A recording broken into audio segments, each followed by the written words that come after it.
So today we are at Diamond Valley Lake, as you guys can see behind us. This lake is massive. They've got this beautiful trail that goes about 20 miles? 22? 22 miles around the entire lake. You can walk it, you can bike it. At certain times of year they actually have electric bikes for rent that you could use too. But instead of doing some big hikes like you probably normally see us do, we're here doing this nice gentle trail because I rolled my ankle on a shuffleboard court, and so we're on what, day 4 or 5 of recovery? yeah, CeLynn was trying to save a bird that was stuck inside the shuffleboard building and I fell. didn't real notice hard. the drop, and yeah. I got some nice rug burn on my other leg. He's on the mend, a week into it, trying to get out here walking. We're a little over 2 miles in and probably gonna turn around soon, make it a 4-mile hike. So, and quick tip, they have other little offshoots from these main trails, like a wildflower trail, yeah. Wildflower trail, but unfortunately it was closed today. It's a little early, but I think it'll bloom in a couple weeks probably. Yeah, so don't miss out on that. Come at the right time of year, see some beautiful flowers, and enjoy this amazing, gorgeous lake with the mountains in the background.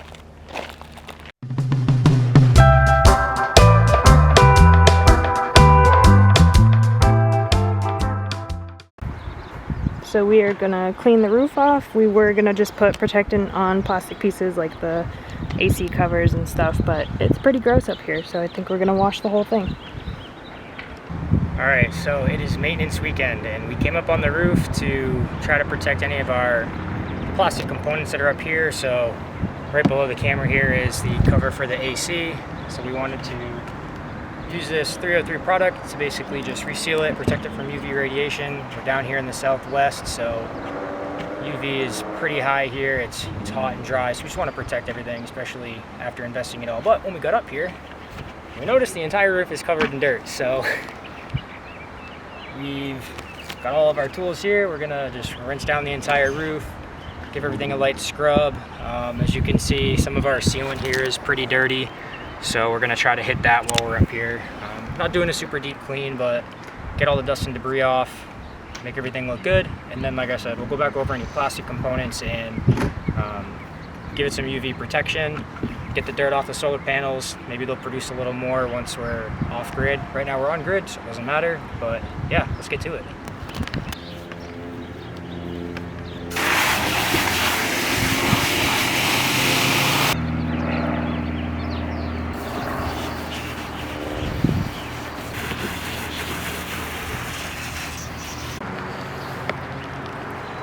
So we rinsed everything down and now we got CeLynn out here scrub-a-dub-dubbing.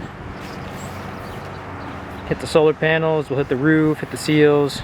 Gonna hit it all. Right, babe? Yeah. Look at that professional. We're gonna start up our own RV cleaning business here.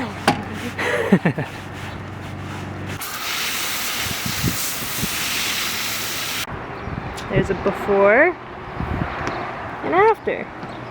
Much better.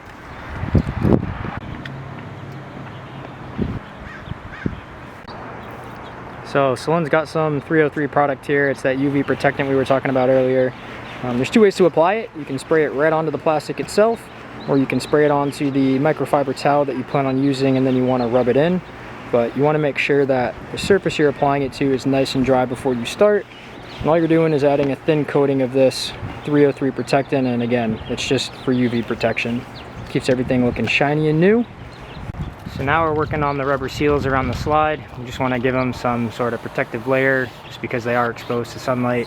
UV radiation, it can start to break down or dry your rubber seals here. So we've heard a lot of great things about 3-in-1 RV Care Rubber Seal Conditioner. So right there, UV shield.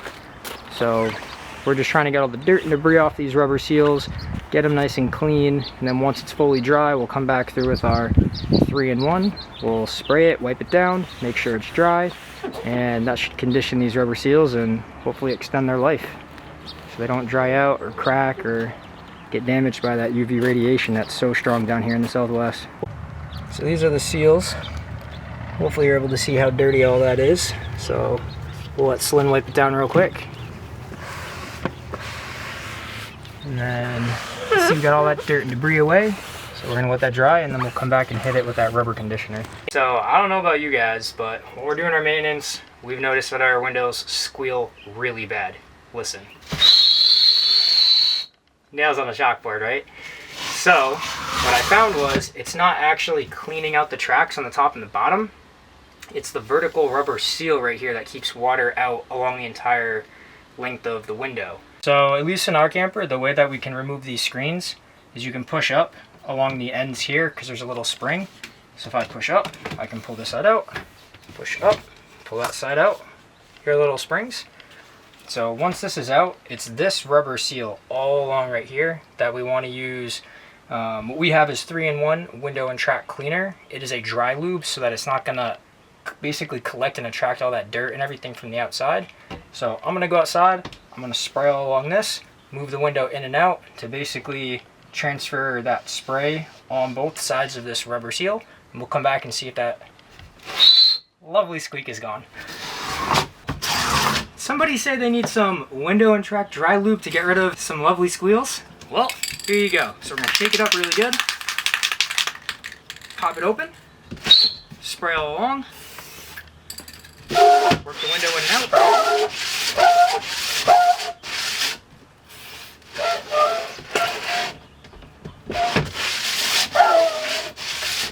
As you can hear, that squealing is gone.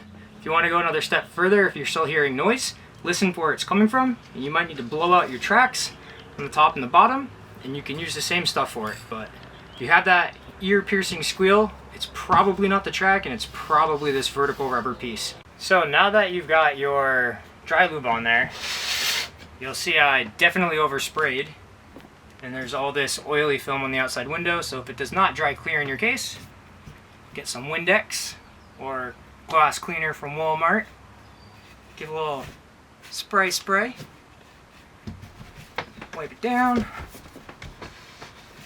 Our windows needed a cleaning anyways.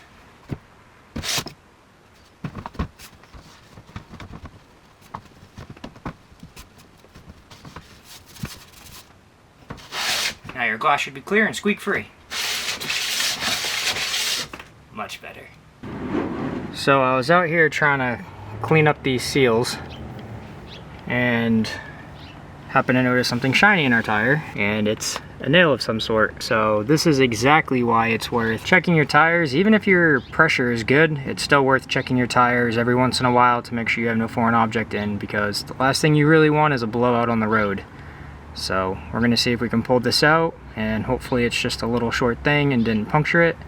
But we've had good pressure. We've been sitting here for a week. We haven't lost any bit of pressure at all. There was a site that we were in quite a few weeks ago that had tons of nails. We ended up with a nail inside of our truck tire, but definitely worth checking all your tires out, making sure you got nothing in them.